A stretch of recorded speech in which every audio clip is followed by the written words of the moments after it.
Good evening, family. How are you all doing on this Thursday? I hope you guys are doing well.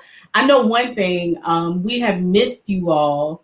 If you did not get the memo and you've been wondering what's going on during the month of July, we are broadcasting on Thursdays, only on Thursdays. But you can tune into Clever Communities in Action Facebook page and you can catch some of our old shows. That sounds funny to call it old, but we're more than 6 weeks in. No, we're more than 4 months. It Yeah, was 16 weeks. It's a lot of numbers, you yeah. guys. Week 17. Yes, we are in week 17 now. And so it's been over 4 months that we've been doing this, and we've been doing it weekly. So we got quite a bit. When you go back and look at those old ones from in the beginning, it's kind of interesting to see how everything first started and developed. So yeah, we are here live on Thursdays, and we might have some pop-ups throughout the month, but know that you will see us on Thursdays, and we are excited to see you guys. I'm glad to be back here. How are you feeling this evening, Rodney? I'm glad to be back here with you. So I hope you are doing well. I'm doing well. I think I've been on 4 Zoom calls today, and I think I only fussed with 15 people, so I'm doing pretty well. Only 15. Okay. Yeah, just a little bit above average. Okay. I hear you. Hey, all right. Well, we have some wonderful young people tuned in. We have Shania with that good evening that we always look for. So glad to see that. Good evening to you, Pumpkin. And then we have one of our influencers. We have Trinity here. She and Q, who make sure that you guys get these notifications every day when we are going to go live. So we are glad to have you all tuning in, and to all of the other family who is tuned in right now and those who will see it later. We hope you all are doing well. So what has been going on with you, Rodney? What's new? You always have some words for the people. What's on your mind, or what are you thinking? Um, let's see. I caught some of the influencers yesterday, uh, bits and pieces, because I don't know, something was going on with my connectivity, but I caught bits and pieces of that. Um, of course, we started this whole thing talking about making sure folks could be connected and be well served in the midst of a pandemic. Well, and I'm seeing some things rising associated with that. So I hope we continue to put out the message about people being safe and protective and wearing their mask and govern themselves accordingly as far as that. But right now, I think because you have the curse of Sealy kind of pointing to me, it's got me unsettled. It always gets men unsettled, and I actually enjoy it. It does. Even if I do this, the reaction, so why Yeah, not put it on the shirt? yeah, that part doesn't bother me, but since the men were bashed so much in the Color Purple movie, it just gives me some flashbacks. That's all. As I got to be an adult, I have heard that I'm usually very intuitive to things like that. That is just not the takeaway that I got from that movie. But I hear y'all saying that, if that's how you feel, fine. I mean, I can say it's been a while, but off the top of my head, I can't think of.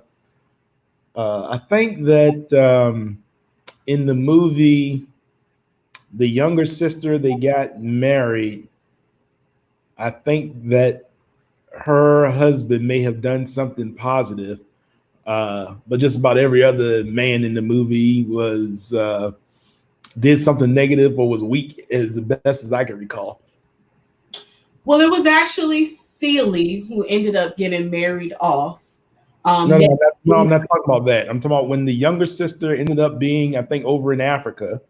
She And just went away. She didn't get. I don't think she got married. She just ended up. I, There was a circumstance in which she just ended up going over there. well, I remember that, but I thought at the end of the movie, like I said, it's been so long, but I thought at the end of the movie, when they all got together, that at that point she had a family. So maybe I made up a redeemable male figure in the movie. So, but other than that, I can't think off the top of my head a redeemable male character in the movie. The book a little different, but in the movie, I can't think of a redeemable male character in the movie off the top of my head.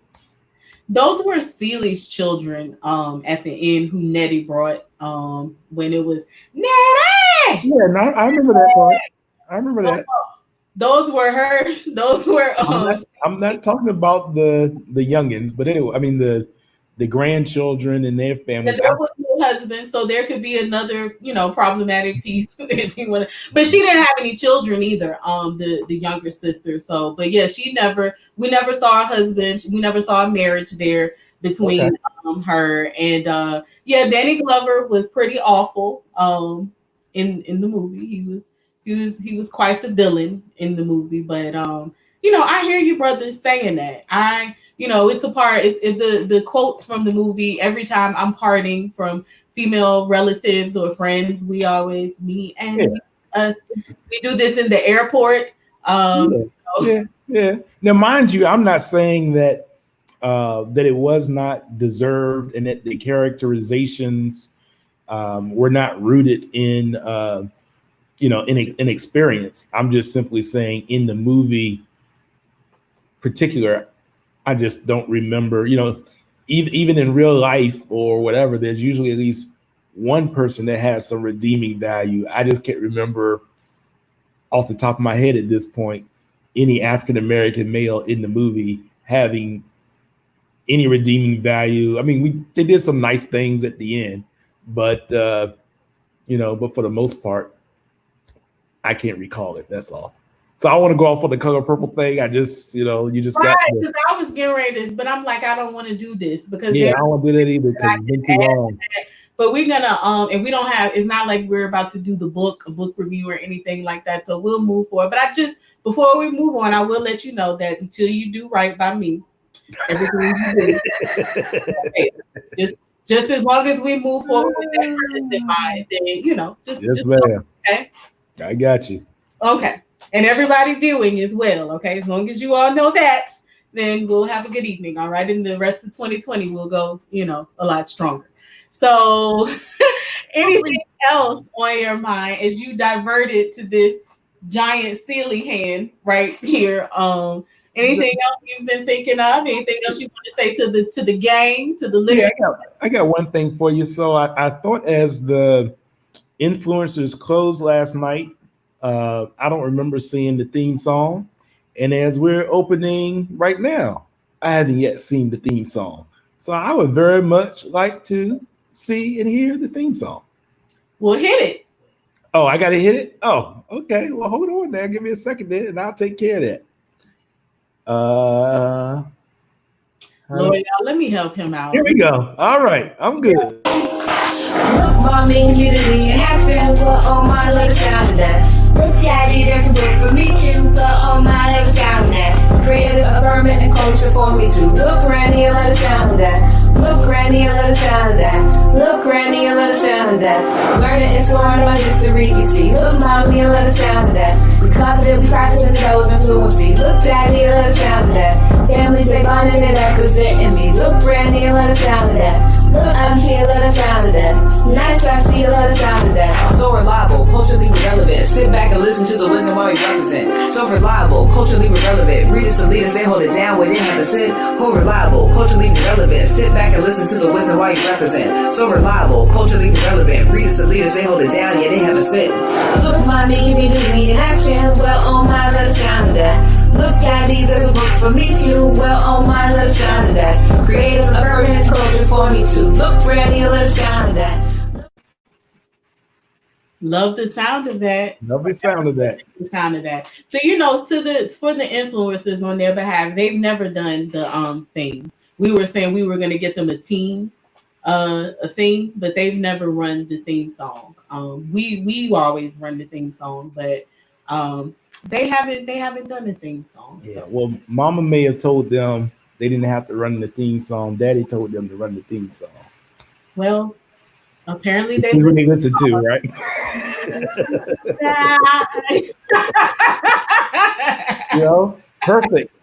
Perfect. Absolutely. Makes perfect sense.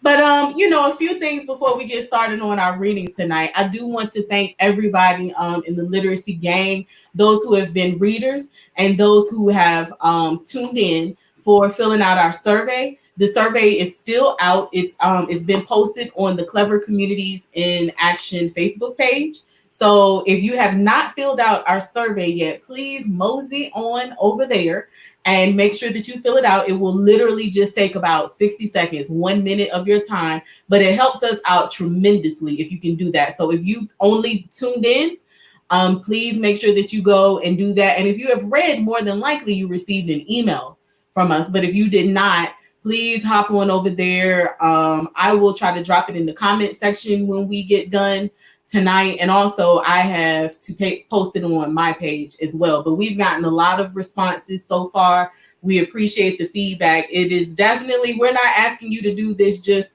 to take up 60 seconds of your time. It's important for us as we move forward with what we are doing with this program and other things for the community. So again, thank you so much. I believe all shirts have been mailed out at this point. We apologize for the delays, but the shirts are out there. So you guys expect to get those shirts very, very soon. We're excited. We appreciate the patience. And we look forward to seeing pictures of you guys rocking your village and literacy gang paraphernalia. We are super, super excited about that. So yeah, those are some things that we just wanted to let everybody be aware of. And again, I'm excited to be back here. We've taken our little break. So it's been a week. And we were doing this every day, some for a while, 2 times out of the week for 16 weeks. So glad to be here. Glad to be back with everybody.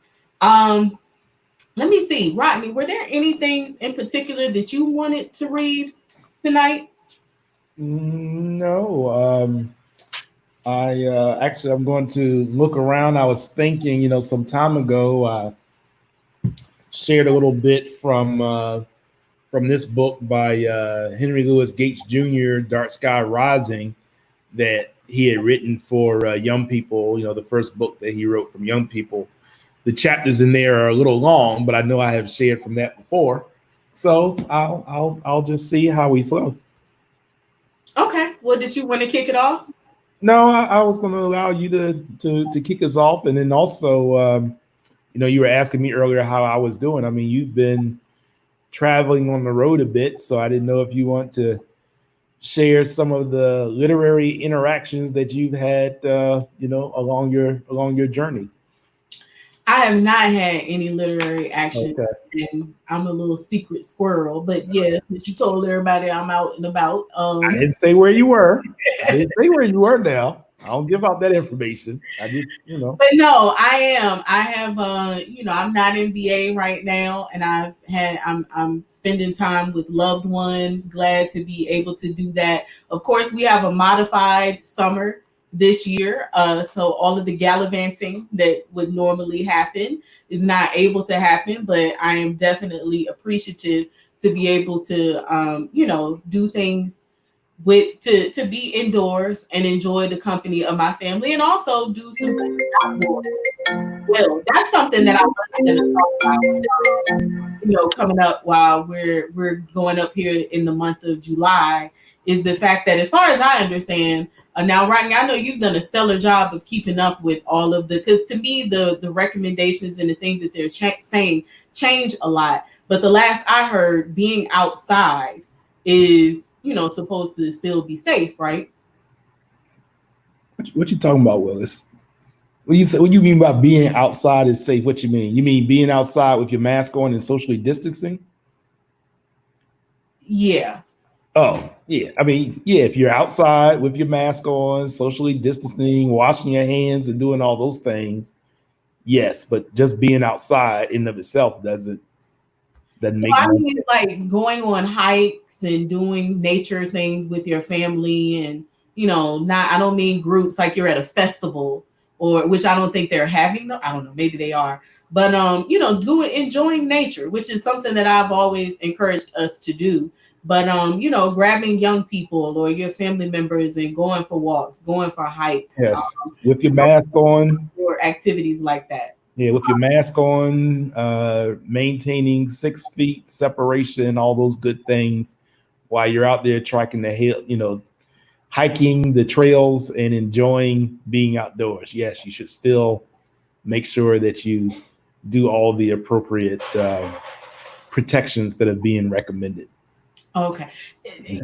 I hope everybody's been washing their hands, but yeah, definitely. I've always been an avid hand washer. But all right then. Okay. Well, yeah. So I'm not in Virginia right now. I'm definitely missing the ocean, but I'm enjoying the time with my loved one. So I can kick off. I like to do the choices here. I've enjoyed that to get the crowd participation.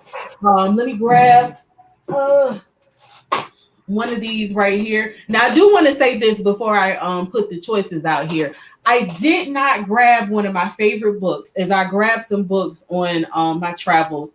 I did not grab one of my favorite ones, but I do want to say this. This is the 1 year birthday has come up for one of my favorite books, and is written by one of our villagers, and that is Miss Bridget Brown Jackson. If you guys have been tuning in, you should know her. But her book is called Panther in the Sky. I do not know how I did not grab my favorite. And I'm not saying this because she's a friend. I'm saying it because the book is dope and the subject matter is dope. So I suggest that you guys, if you have been taking note of the selections that we have here, adding them to the library of the children in your life, or if you are using them as gifts to give away to children, Panther in the Sky, which is a story written by Bridget Brown Jackson, and her uncle was Mark Clark, the Black Panther, who was also slain along with Fred Hampton. And last year was actually, it made 50 years since their assassination. But she wrote a children's book, and it's fictional because it's written from the perspective of her daughter, who was not born at that time.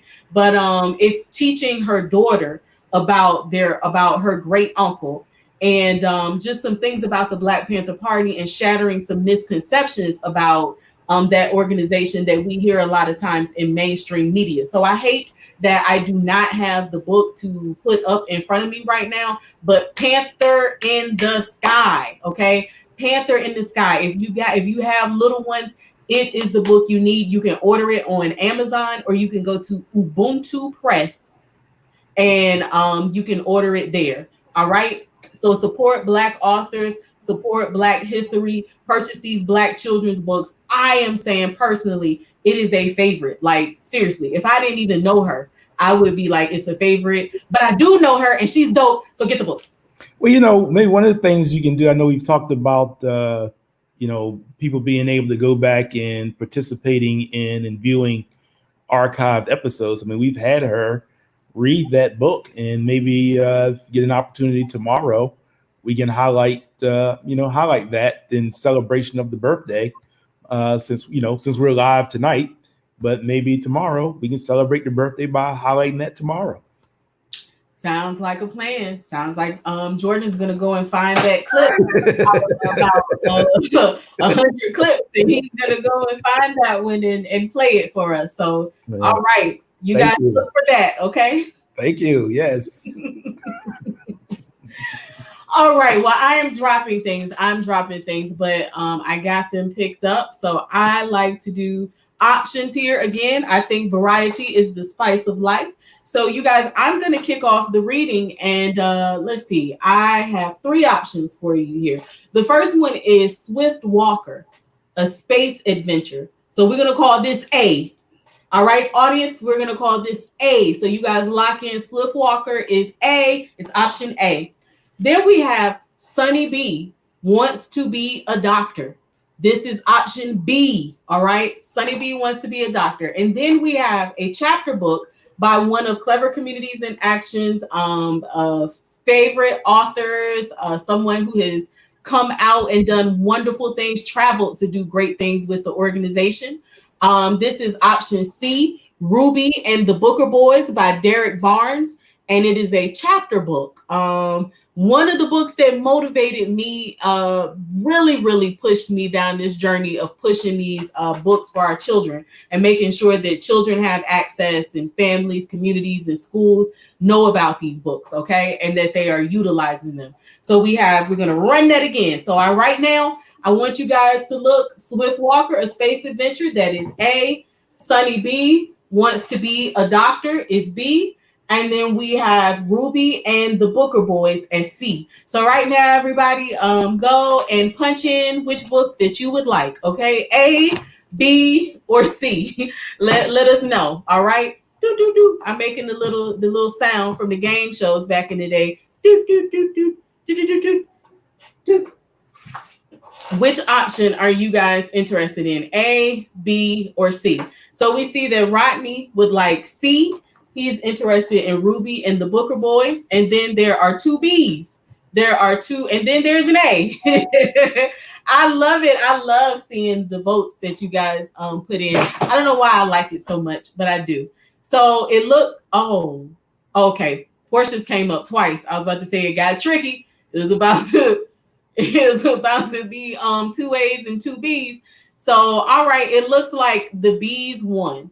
So Sunny B wants to be a doctor. This is what we're going to kick it off with tonight. So I'm going to remove Jordan from the screen, and he is waving goodbye, and I'm going to let you guys know about Sunny B. All right.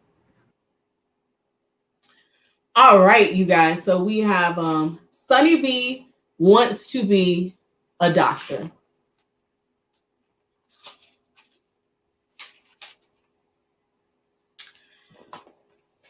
My name is Matthew Sunny Banks, but everyone calls me Sunny B. When I grow up, I want to be a doctor. Why do I want to be a doctor, you ask? Well, I want to be a doctor because doctors treat people when they get hurt or sick. I don't know what type of doctor I want to be just yet because there are all kinds of doctors to choose from. There are heart doctors and eye doctors and brain doctors and ear doctors and bone doctors. There are doctors that help kids and doctors that help animals. Every year on my birthday, I get a wellness checkup. Maybe I will be a doctor that works with kids. This kind of doctor is called a pediatrician. Pediatricians take your temperature, check how tall you are and how much you weigh. They ask all kinds of questions to make sure you grow healthy and strong. My favorite part is that right before you leave, the doctor gives you a piece of candy.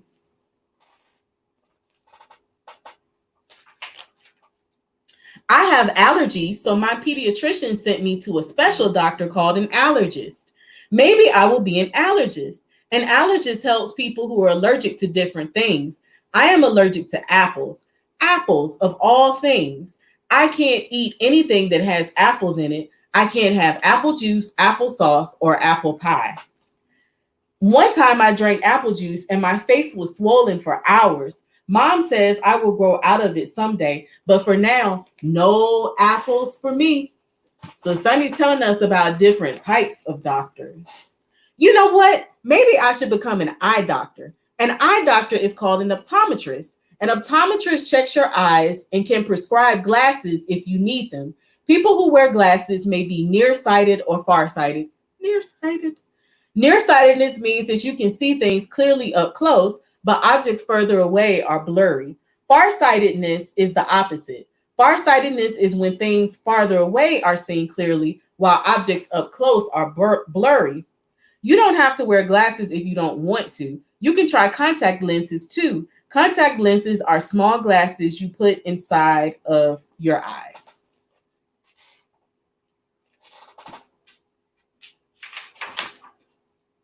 I always read about brain surgeons.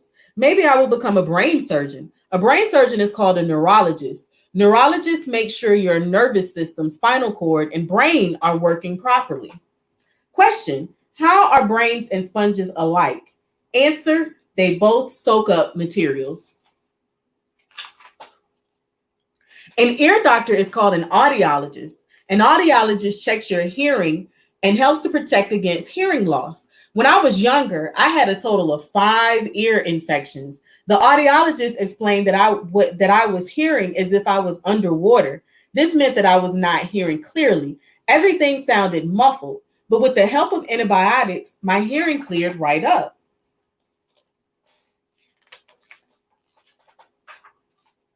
My mom says I have a big heart. Oh, I know. Maybe I will become a heart doctor. A heart doctor is called a cardiologist. Cardiologists help people with heart and blood problems. Do you know that your heart is about the size of your fist and beats about 100,000 times each day? I have even thought about becoming an orthodontist. An orthodontist is a dental surgeon. They don't just clean your teeth like dentists, they work to correct and fix problems with your teeth, gums, and mouth. Sometimes when you get older, you have to get your wisdom teeth pulled. Yikes. This is because they can push your other teeth, causing pain and discomfort. The good thing is, if you do get your teeth pulled, you get to eat ice cream for breakfast, lunch, and dinner. You know what? Becoming a radiologist might be cool. A radiologist is a doctor that uses computers like x ray machines to see the inside of your body. The computers help doctors to see things that they cannot see with their eyes. Do you know that by the time we become adults, we will have a total of 206 bones in our body? That's a lot of bones. Even though feet can be stinky, maybe I will become a foot doctor. A foot doctor is called a podiatrist. If you sprain your ankle or hurt your foot, it's best to see a podiatrist. They specialize in treating foot and ankle problems. Last year, I twisted my ankle during Taekwondo practice. I was taken to a podiatrist and he told me my ankle was sprained. I was super happy it wasn't fractured.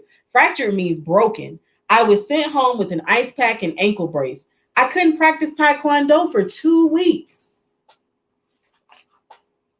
I like animals. Well, some animals. Maybe I'll become a veterinarian. A veterinarian is a doctor that takes care of animals. They work with all kinds of animals like cats, dogs, hamsters, turtles, birds, and many more. If your pet is sick, you should take them to the veterinarian so they can help them get better.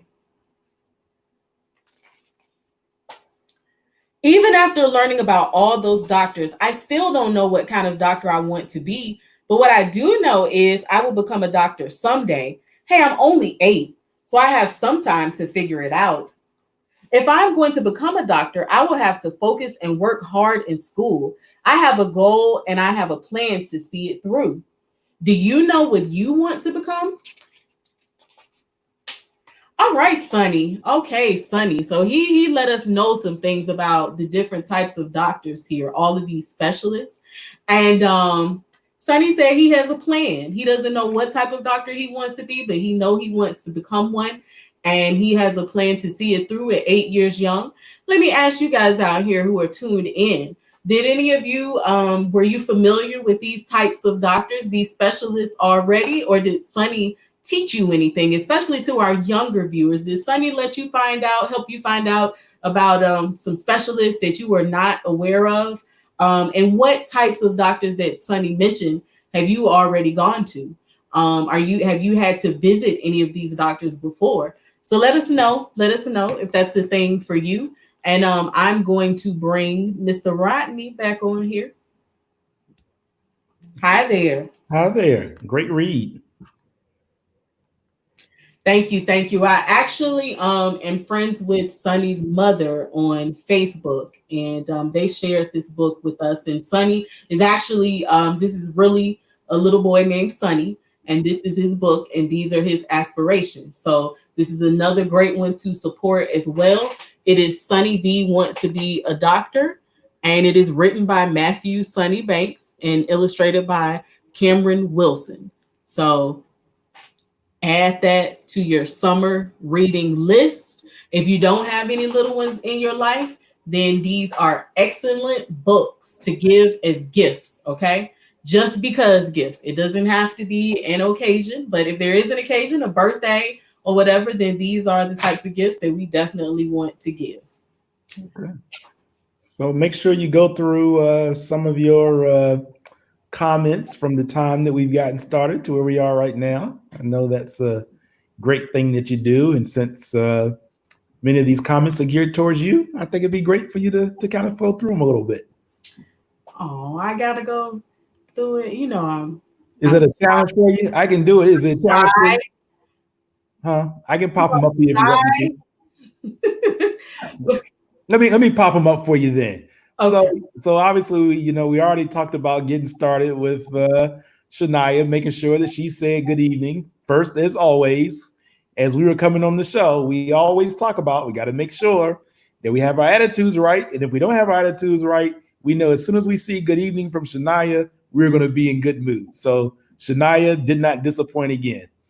It had hello from Trinity. Do you know her? She looks familiar. I think she looks familiar. I think she might be one of our influencers. So we had Trinity also come up and say hello. One of the reliables, Ray Sims, say you got it 100%. And so as we were talking, Miss Portia had to chime in about how she loves your shirt. And then right behind her, somebody else asked, Miss Deborah said, where did you get your shirt? Thank you. And I think that I got this shirt off of Izzy and Liv's site. I think it's IZZY and LIV. I think that's where I got it. So Okay. yeah. All right, good plug for them. Then of course, one of your longtime stalwarts, Black Lives Matters, was to make sure that she knows that you are the greatest of all time. And there is nothing you couldn't ask for that she would not give. Wow. Thank you so much, Yoma. I really appreciate that, sis. Like, I really, really do. Wow. And she does great work for our community as well, and is always showing the shine, uplifting other Black women. And I think that is really, really great. It's a lot of us doing great work out here, and just recognizing one another, understanding that we all can shine, and we have these great things that illuminate the world and our communities. So I appreciate her undeterred determination to make sure that she feeds into that. And she's awesome in her own right. So thank you so much. Just great love for her to show that to you, and I agree with her sentiment. Miss Portia said, wonderful read, and always enjoy hearing you read. I agree with that as well. Thank you, Portia. Then Brother Ray was back talking about Sonny put it all on the table, and definitely did not know all that as a young boy, but inspiring for a young mind, an excellent book. Then Miss Patricia came up, said hello, everyone. And also the Walden family is also saying good evening to the Virtual Village family. Excellent. So glad to have everybody here. And Miss Patricia, your shirt should be on the way. Okay. It'll get there soon. Yes. It'll get there soon, nice and bright. Yes. So again, thank you to everyone who purchased.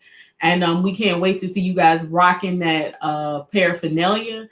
And thank you so much for all the feedback with the reading. I'm excited that we are excited about literacy. Again, it's summertime, and it's good to tune in to these reads and gather around the screen as a family, to also use this as an opportunity for titles to add to your summer reading list and to the home library, and just understanding again how important, how literacy is this foundation for learning. It is the foundation of learning. And then what a great way to not just read about things where you feel like an outsider, but read books. Sonny B, an example of a little Black boy who looks like anyone, could be any one of our children, nephew, son, little boy who lives down the street, a child we teach, or anything. And Sonny telling us all these wonderful things about the different types of doctors that exist. So there's power in representation. Sometimes it's saying representation matters.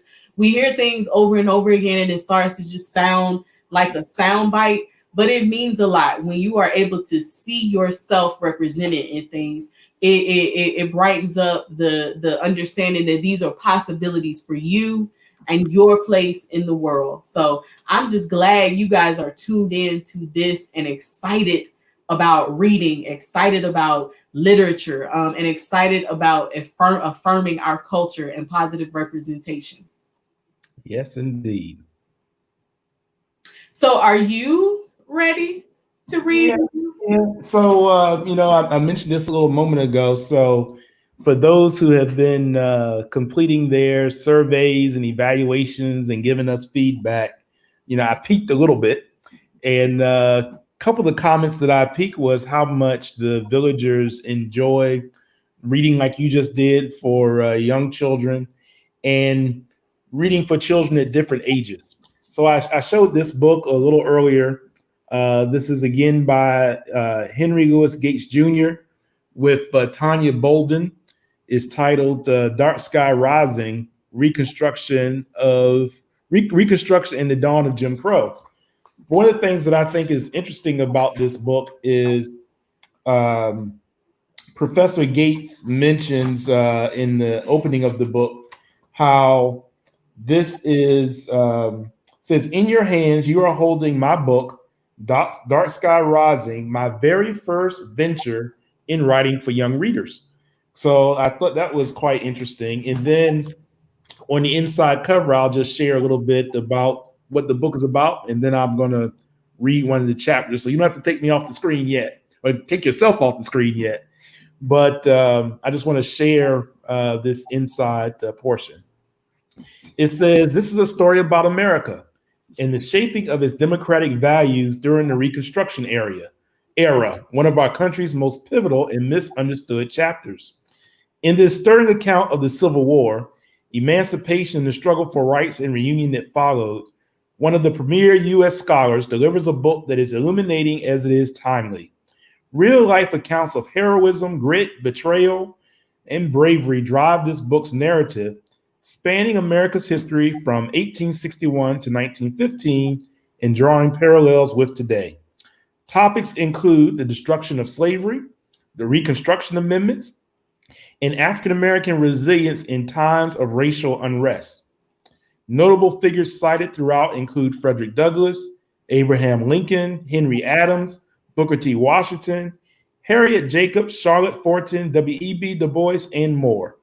Here you will come face to face with America's challenge to create a society in which Black and white citizens could, after a violent civil war, find a lasting peace without new lines of inequality and separation being drawn. The people and events of that noble experiment and its violent overthrow and eventual undermining in the Jim Crow era are central to this story. In introducing them to young readers, Professor Henry Louis Gates Jr. shares a history that remains vitally relevant to the challenges of our own time. So it's just interesting that that this book is written, and while we are in the midst of some social unrest, while we're in the midst of dealing and continue to deal with issues of inequality and racial discrimination and violence, and while we are revisiting, it appears, Reconstruction era and Civil War era and what we should be celebrating and not celebrating or uplifting in this country in 2020, it just seems kind of fitting to be able to read from this book for young readers. And I'm going to read chapter 6, which is titled "Go On With Your Oppressions." All right, well, I'm gonna take I just want to say to y'all that Rodney tries to hold me hostage while he does those parts, but while I'm reading, he is living his best life back there backstage. Okay, he's doing all kind of exciting things, but he wants me to stay up here while he reads his little prefaces and everything. So so you got that color purple shirt on, and then you start outing the brothers. Okay, so it's all right. I think you started it first. No, ma'am. No, ma'am. I was agreeing with right here. I was agreeing that Star Armstrong, you are the GOAT. There's nothing you couldn't ask for that I wouldn't give. That's where I thought I was, but come on. Take me up on. Actions speak louder than words, but all right, we look forward to hearing this. Okay. Jordan, we know it's going to be great. All right. Yes, ma'am. All right. Again, I'm reading from Henry Louis Gates Jr., Dark Sky Rising. I'm reading chapter 6. Go on with your oppressions.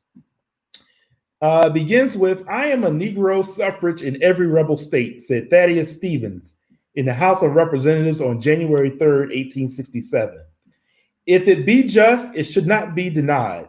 If it be necessary, it should be adopted. If it be a punishment to traitors, they deserve it.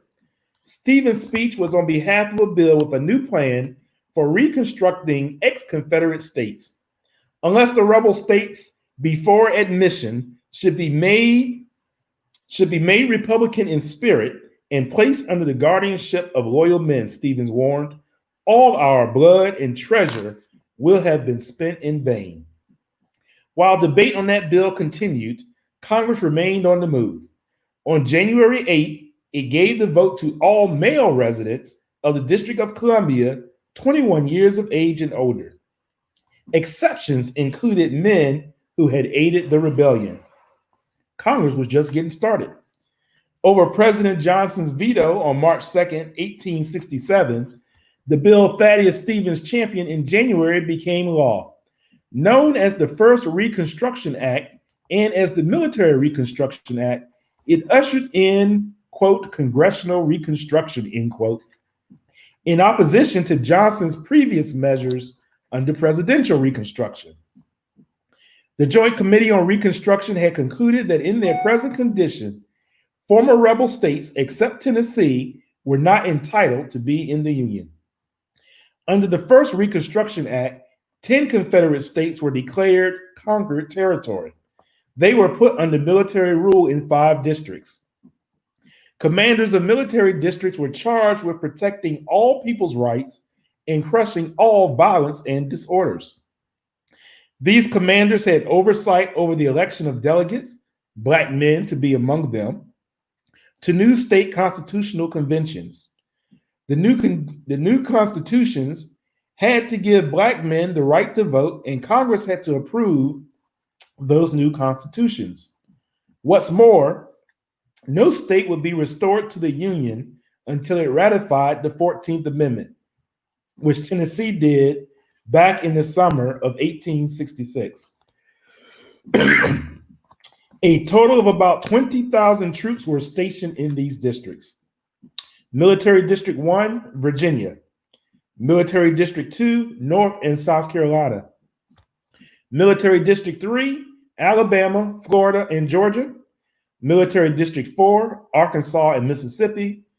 Military District number 5, Louisiana and Texas. While legions of white Southerners felt trampled upon and only saw miserable dark days ahead, millions of blacks were full of hope. Finally, they would have a voice.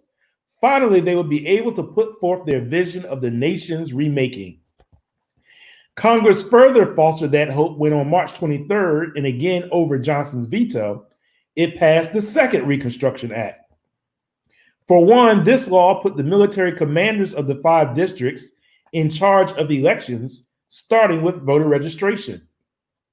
In July 1867, Congress passed the Third Reconstruction Act. Among other things, it empowered district commanders to remove people from office. Black participation in state constitutional conventions varied. Take Alabama's, held in Montgomery, November 5th through December 6, 1867. Although about 45% of its population was Black in 1860, one of its convention's 100 delegates, only 18 were Black. However, nearly 8 of its white delegates were Republicans. Of the 169 delegates to Georgia's convention, held December 9th, 1867 through March 11th, 1868, 37 were Black, although Black people composed approximately 45% of population in 1860. One student of Reconstruction, retired Marine Corps Colonel Samuel Taylor, nevertheless called the delegates, quote, a most remarkable group, adding that it was, quote, more representative of the state as a whole than any other elected body in the history of Georgia, and embodied a dramatic shift from antebellum Georgia, where the port city of Savannah and the great coastal planters were the economic and political power center. So there's a picture in here of General Ulysses S. Grant and General George H. Thomas are flanked by the first generals given charge of the 10 formal Confederates under military rule.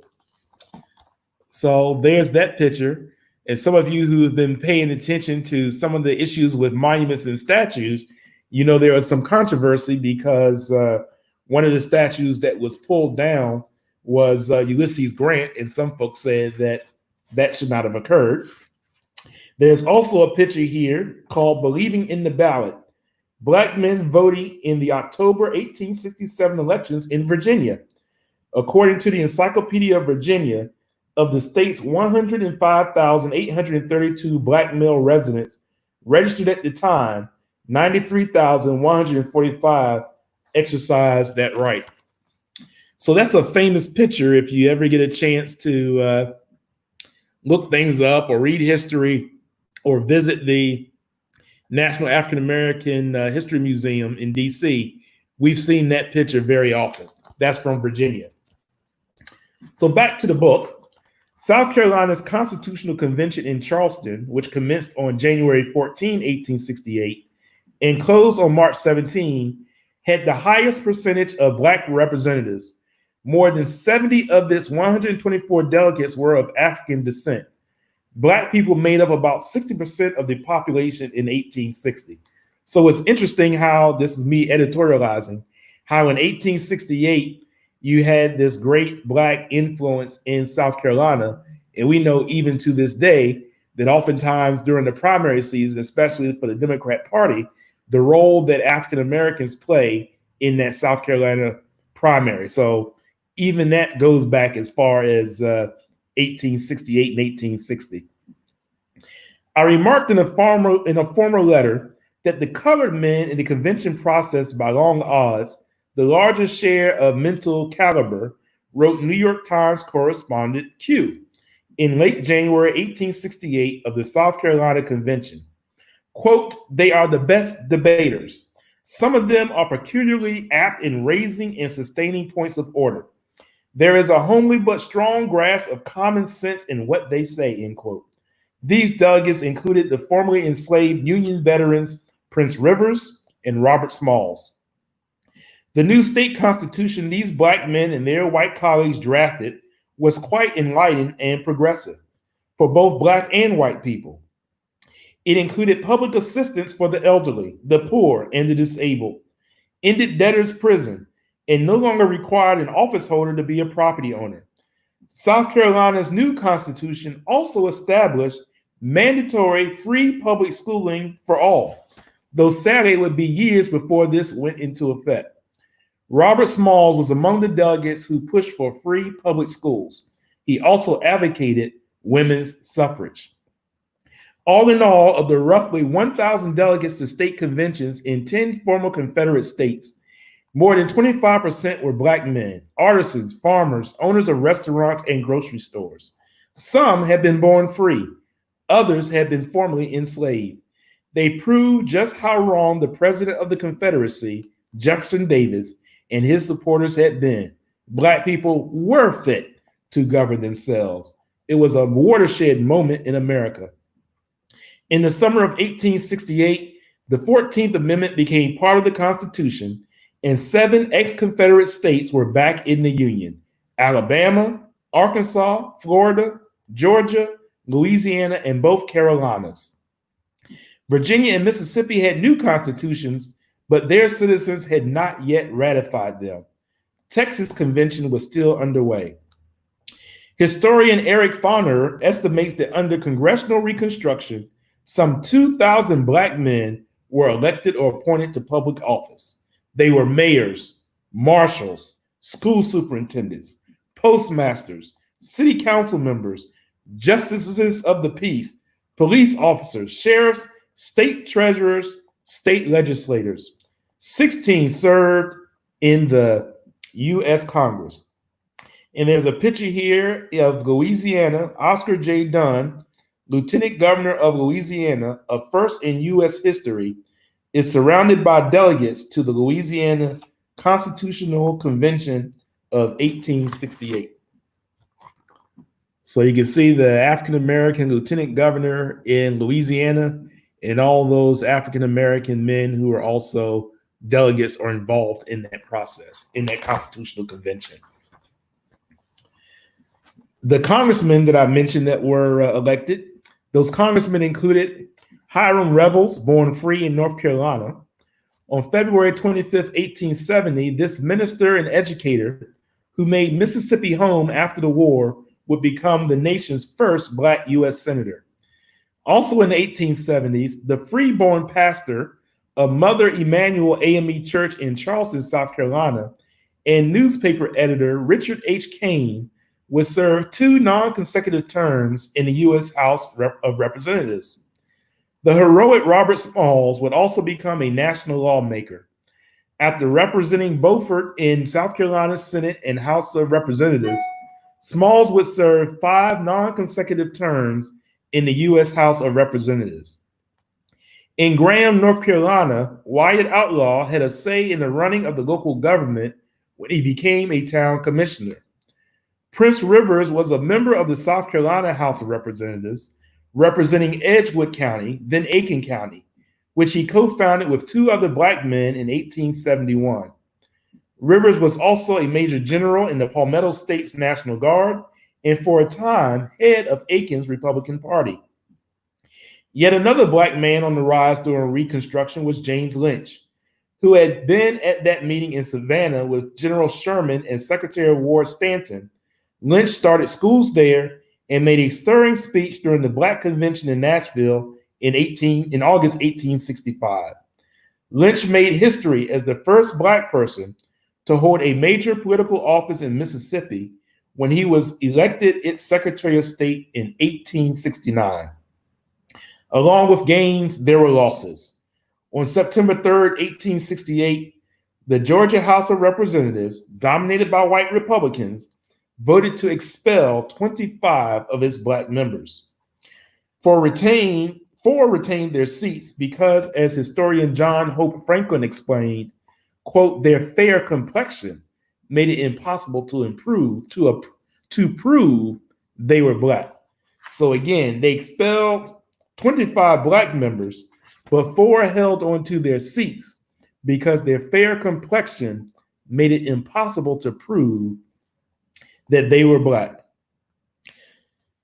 Go on with your oppressions. Babylon fell. Where is Greece? Where is Nineveh? Where is Rome, the mistress empire of the world? Why is it that she stands today in the broken fragments throughout Europe? Because oppression killed her. Every act that we commit is like a bounding ball. If you curse a man, that curse rebounds upon you. And when you bless a man, the blessing returns to you. And when you oppress a man, the oppression also will rebound. Georgia State Senator and one of the most dynamic AMA ministers, Henry McNeil Turner, on September 3rd, 1868. Turner, educated at Baltimore's Trinity College, had been born free in South Carolina. A few days after the Georgia House of Representatives Odious Act, the Georgia Senate ejected its 3 Black members. Had these men committed crimes? Had they failed to do their duty? No. They were expelled on the grounds that the new state constitution did not expressly state that Black men could hold office. This was 44 days after Congress readmitted the Peach State to the Union. The ousted Georgia lawmakers included Reverend Henry McNeil Turner, who had been appointed as the first Black chaplain during the Civil War, Tunis G. Campbell, and Philip Joyner. Shortly after their expulsion, Joyner led hundreds of Black people and a few of their white allies on a protest march of more than 20 miles from Albany to Camilla for a political rally. When the marchers reached Camilla's courthouse, whites fired upon them, quote, killing about a dozen and wounding possibly 30 others, according to the New Georgia Encyclopedia. In March 1869, Congress refused to seat Georgia's senators and representatives. At year's end, Congress put Georgia back under military rule. Black office holders who served their communities, their cities, their states, and their nation did so at great peril. Some found it necessary to have bodyguards. The Ku Klux Klan, the Pale Faces, the Knights of the White Camellias, the White League, the White Brotherhood, the Red Shirts. These are just some of the white supremacist paramilitary organizations that emerged during Reconstruction, men determined to take their states back by any means necessary. On the night of February 26, 1870, a bleak and rainy night, oh daddy, cried Wyatt Outlaw's 6-year-old son, Oscar. A gang of 60 or more Klansmen had marched by torchlight to the outlaw home, then battered down the front door. Once inside, they knocked Wyatt Outlaw's mother to the floor and proceeded to kick and stomp this woman in her 70s. With Outlaw in their clutches, they dragged the 50-year-old widower from his house and beat him as they made their way to an elm tree. They strung Wyatt Outlaw up on a branch that faced the courthouse. A sign affixed to this chest read, quote, "Beware, ye guilty parties, both black and white." Wyatt Outlaw's martyrdom was not in vain. After being ratified on February 3rd, on March 30th, 1870, the 15th Amendment became part of the Constitution. Quote, "The right of citizens of the United States to vote shall not be denied or abridged by the United States or by any other state on account of race, color, or previous condition of servitude," end quote. Said the amendment with no mention of sex. The amendment also stated that Congress had the power to enforce this article by appropriate legislation. Also on that day, Texas gained readmission to the Union. Virginia had gained its readmission in late January and Mississippi in late February. In July 1870, Georgia would be back in the Union too. Now what? With the Union back together, with African Americans bona fide citizens, with black men possessing the vote, quote, "the right by which all others could be secured," as Frederick Douglass once said, would the nation now move forward? Would progressive ideals prevail? So here's another famous picture of the first African Americans who served as members of the House of Representatives in the Senate. In the 41st and 42nd Congress of the United States. The first ever black members of the U.S. Congress gathered in 1872.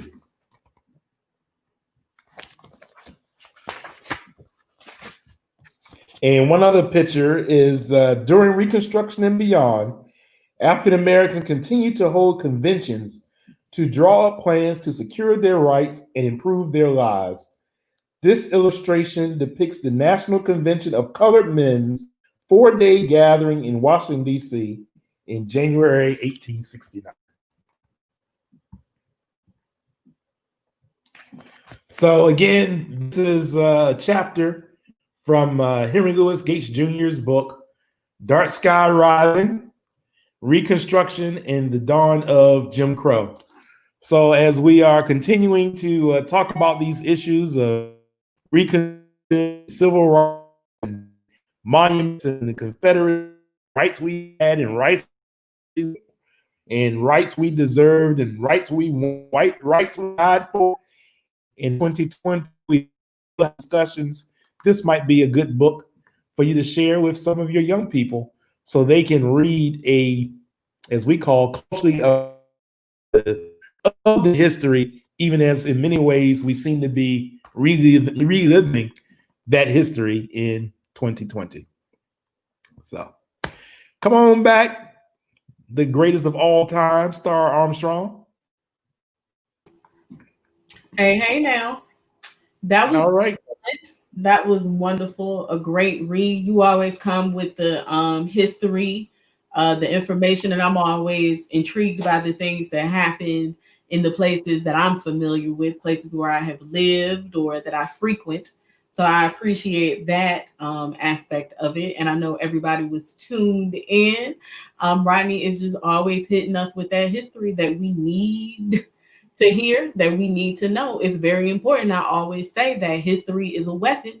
I think a lot of us don't realize that, but when we say it's important to know the history, it's not, again, these phrases can end up sounding, they just become noise, things that you hear. But if we are fighting for equity, if we are fighting for justice, then knowing the history is a weapon. It helps us to make predictions. It helps us to do assessment. It helps us to pick accurately what steps that we need to make, things that we may want to repeat, that we may want to tweak, and things that need to be discarded. It helps you to understand the playing field. So thank you so much for that. Definitely enjoyed that. We're gonna grab some of your comments real quickly before we have to get out of here. We have Miss Bridget who says, nice information, Rodney. Great book choice. So you missed it, sis. If you were still here, I definitely shouted out Panther for its 1 year birthday. I hate that I did not, somehow, I don't know how, because I thought I did grab it to bring with me. But I told everybody, reminded them all about it. And definitely congratulations to you again on that. It's something that our community needs, and it's a wonderful read. So if you guys are just tuning in, Panther in the Sky, written by the wonderful and brilliant Bridget Brown Jackson. It is a children's book so you guys want to add that to your collection. Panther in the Sky. Highly recommended. Highly recommended. So congratulations again. And let's see, what else do we have here? Cleveland said, how are you doing, Cleveland? He said, thank you, Rodney, for the reminder. And Ray says, Rodney is the historian OG. Thank you for that knowledge. Yes, he is. Yes, he is. And Cleveland says, great read.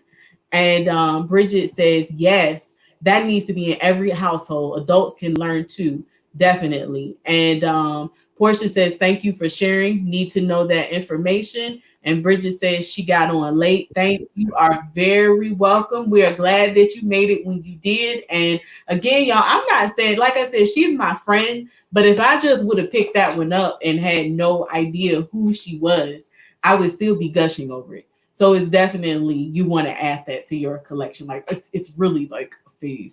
But yes, great job, Rodney. Thank you so much for that. That is what this platform, you're not going to get this just any and everywhere. Okay. So as a family, we get this information, these types of stories. And then, I'm always going to come with the ones for the little ones. Okay. So nice variety there.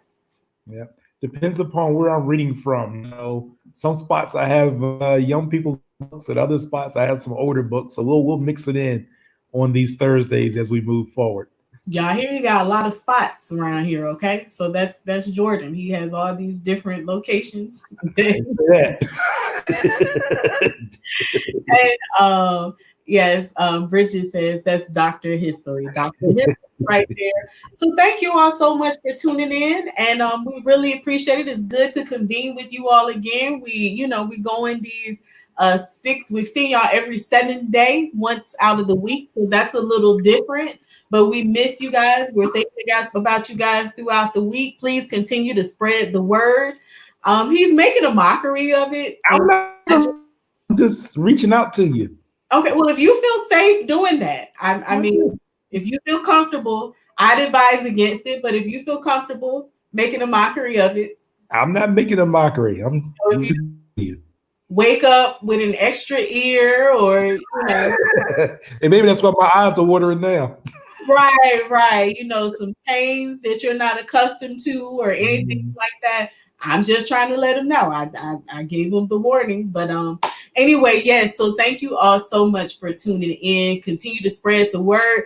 The survey is here on Clever Communities in Action Facebook page. And the list for you guys to sign up to read is also there as well. So make sure you go and sign up. Ray, you've never been up here. You need to come on up here, Ray. Come on, get on up here with us and listen, you guys. If you don't have any books, it's really easy. for you to just go on Amazon and you can download one of the Kindle books. You don't have to have a Kindle, but you can download the e-reader and we will walk you through it. It's the easiest thing to do a screen share and you can read like that. So some of you guys, no pressure really, but we'd love to have some of you on who have not yet come up here and read. But again, thank you all so much for tuning in. It's always a pleasure. Virtual Village Family for Life, Literacy Gang for Life. You all have a wonderful evening and we'll see you.